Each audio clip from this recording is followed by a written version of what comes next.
Praise ప్రభు అయిన యేసు నామములో అందరి కొందనములు.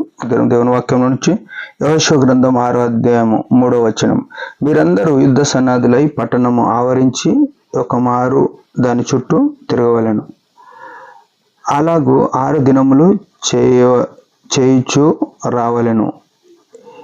7 యాజకులు పొట్టేళ్ల కొమ్ము బూరలను పట్టుకొని ముందర నడవలెను. 7వ దినమున మీరు 7 మార్లు పట్టణం చుట్టూ తిరుగుచుండగా ఆ యాజకులు బూరలు నూదవలెను.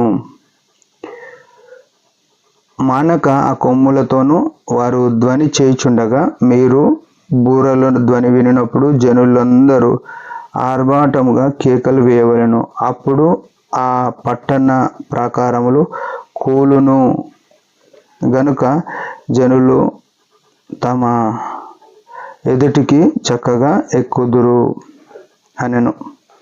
ప్రియమైన వాళ్ళరా, దేవుడు తన అద్భుతమైన కార్యాలు సామాన్యమైన జనములతో చేస్తూ వచ్చినాడు. ఇక్కడ చూస్తే ఇశ్రాయేలీలు యెహోషువ నాయకత్వంలో యెరికో యుద్ధకు వచ్చినప్పుడు యెరికో గోడలు బలమైన గోడలు. అంటే చాలా మంది చెప్పంగా విన్న మాట ఏంటంటే యెరికో గోడ మీద 2 రథాలు ఒకటేసారి వచ్చిపోయేటట్టు ఉంటాయంట. అంటే 2 రథాలు వచ్చేటట్టు, అంటే దాదాపు 20 ఫీట్ల గోడ అనుకోండి. 20 ఫీట్లతో అంత లావుగా అంత మందముగా గోడలు కట్టబడి ఉన్నాయి. ఆ రథములో ఆ గోడలను వీళ్ళు దాటాలంటే దాటలేకపోయే పరిస్థితి ఉంది. అయితే దేవుడు ఏం చెప్తున్నాడంటే మీరు యుద్ధం చేయాల్సిన పని లేదు. అంటే దేవుని యొక్క కనికరం చూడండి, మనకంటే ఎక్కువగా మనకు చేతనైన పని చెప్తాడు కానీ తన కార్యము చేయగలుగుతాడు. మన విధేయతను బట్టి తన కార్యం మన జీవితంలో ఉంటుంది. ఆయన ఏం చెప్పినాడు, ఇశ్రాయేలీలు ఒక 7 మంది యాజకులు బూరలు కొమ్ములు పట్టుకొని రోజు ఒకసారి తిరగండి.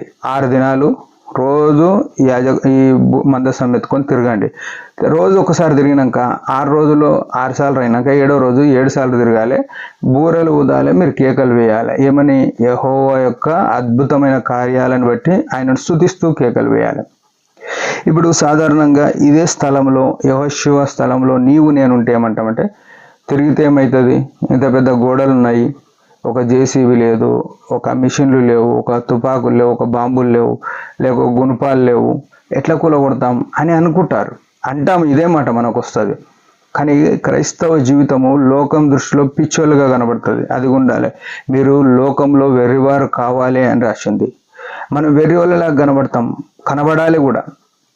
అయితే వీళ్ళు 6 రోజులు 6 సార్లు 7వ రోజు 7 సార్లు తిరిగితే ఏం జరిగిందంటే యెరికో గోడలు కూలిపోయినాయి. ప్రియమైన వాళ్ళారా, మన దేవుని యొక్క సామర్థ్యం ఎంత గొప్పదంటే ఆయన తన ప్రజలైన వారు ఆ యెరికో గోడల చుట్టూ తిరిగి ఆరాధన చేస్తుంటే, కేకలు వేస్తుంటే, ఆ స్తుతి చేస్తుంటే ఆ గోడలు కూలినాయి. వారి సమస్య పోయింది. మన జీవితంలో దేవుని ఎప్పుడైతే ఆరాధన చేయగలుగుతామో, దేవుని మాట ఏది చెప్తే అది విధేయత చూపిస్తామో, మన సమస్య ఎంతదైనా యెరికో గోడలు అంత లావుగా ఉండని, అంత మందంగా ఉండని కూలిపోతాయి. అద్భుతమైన సంగతి చూడగలుగుతున్నాం.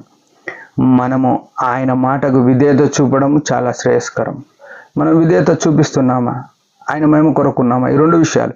వారు ఆరాధన చేసినారు, యాజకులు ఉన్నారు కాబట్టి వారు దేవుడు చెప్పినట్టు చేసినారు. మనం కూడా చెప్పినట్టు చేసి ఆరాధన చేసే స్థితిలో ఉంటే యెరికో గోడలు లాంటి సమస్యలు కుటుంబంలో, వ్యక్తిగతంగా, సంఘంలో కూలిపోతాయి. అది చేయకుండా మనం ప్లాన్లు, పన్నాగాలు, ప్రణాళికలు వేయనివ్వదు. దేవుడు చెప్పింది, దేవుని ఇష్టమైంది చేస్తే వర్ధిల్లే వారం అంటాం. దేవుడి మాట దీవించుగాక. చిన్న ప్రార్థన చేసుకుందాం. పరలోకపు తండ్రి, యేసు ప్రభు నామములో వందనాలు. ఉదయకాలం ఇచ్చిన ఆయుష్ను బట్టి స్తోత్రములు. యెరికో గోడలు కూలగొట్టడానికి సామాన్యమైన జనులను వాడుకొని నీ అద్భుతం చేసినావు. వారి విధేయతను బట్టి, వారి ఆరాధనను బట్టి, స్తుతిని బట్టి గొప్ప కార్యం చేసినావు. మా జీవితంలో అట్లే ఉండగలుగుతాం. కృపణీయమని యేసు ప్రభు నామములో ప్రార్థిస్తున్నాం తండ్రి. ఆమెన్. మీరందరి పరిచర్య గురించి భారంగా ప్రార్థన చేయండి. Praise the lord.